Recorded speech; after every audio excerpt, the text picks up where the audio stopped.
Praise ye the Lord. Praise, O ye servants of the Lord. Praise the name of the Lord. Blessed be the name of the Lord from this time forth and forevermore. From the rising of the sun unto the going down of the same, the Lord's name is to be praised.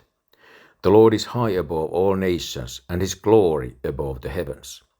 Who is like unto the Lord our God, who dwelleth on high, who humbled himself to behold the things that are in heaven and in the earth? He raiseth up the poor out of the dust, and lifted the needy out of the dunghill, that he may set him with princes, even with the princes of his people. He maketh the barren woman to keep house, and to be a joyful mother of children. Praise ye the Lord. The entire psalm, with the exception of verses 4 to 6, refers to the millennial reign of Christ after the poor and needy have been lifted up from the dust and the dunghill, verse 7, and have been placed on thrones. Literally see Revelation chapter 20, verses 2 to 4, with princes, verse 8. Bible commentator and writer Spurgeon wavers back and forth a few minutes in verse 8. And when, after saying that we shall reign forever and ever, which is not a reference to reigning on earth in the millennium, Revelation chapter 22, verse 5, says that all the Christians are princes now in this age. To prove that some of the beggars are princes in this dispensation, Spurgeon cites John Bunyan and Paul. This is fine preaching, but Paul the prince gets his head cut off, and Bunyan, the prince, gets thrown into a slum city for 12 years. Psalm 113 verse 8 is not talking about that or anything like that.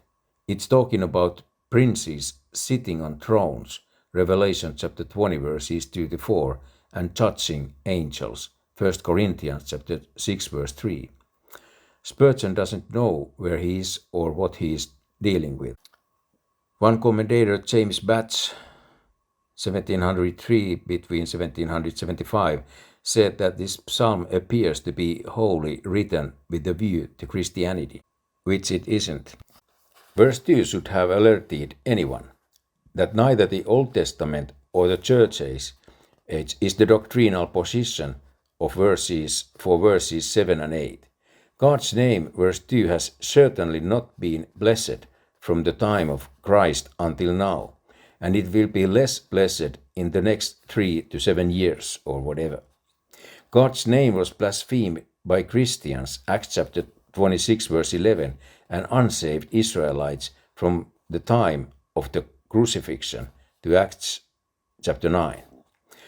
Someone lost their ability to read. They lost it there recognized accredited Christian seminaries. The Lord's name is going to be praised daily, verse 3, in the millennium, not the church age. See Malachi chapter 1 verse 11, Psalm chapter 61 verse 8, and 72 verse 15. Sound doctrine, 2 Timothy chapter 4 verse 3, is evidently a course that has been carefully omitted. Devotionally, we can say all of God's servants should praise him, verse 1. God's name is blessed forever, even if no one blesses it, verse 2. God should be praised at all hours of the day, verse 3. God's power is the determining power in the course of any nation, verse 4. See Romans chapter 13, verse 1. His glory is above the universe, verse 4. See John chapter 17, verse 24. He dwelleth in eternity, verse 5. See Isaiah chapter 57, verse 15. And the high. Of verse 6 we may say that God humbled himself in two senses. First of all, one of such power and majesty is under no obligation whatsoever to deal with man. Romans chapter 9, verse 20. David marveled at this in Psalm chapter 8. Mary recognizes that that is a woman of a low estate. Luke chapter 1 verse 48.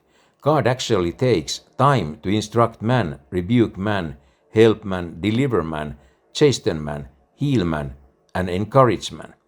The references are much too numerous to list.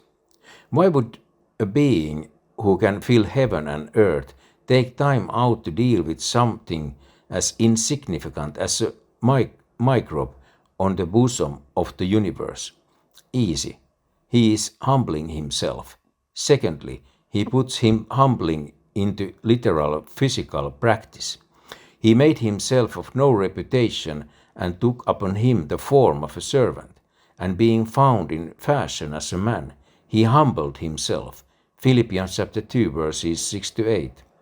Devotionally, verse 9 is a simple statement of truth which every mother should consider before griping after her household duties and responsibilities. Doctrinally, the woman is Hannah, and you know by now what to make of that. 1 Samuel chapter 2. Spurgeon and company wrongly apply Isaiah chapter 54 verse 1 to the church as the joyful mother, so called, but everywhere in the Old Testament it's the Israel of the tribulation who travails and brings forth children. Isaiah chapter 66 verses 7 to 8 and chapter 37 verse 3 and chapter 66 verse 9, etc. The woman who bore 7, 1 Samuel chapter 2 verse 5, was Israel at the first advent.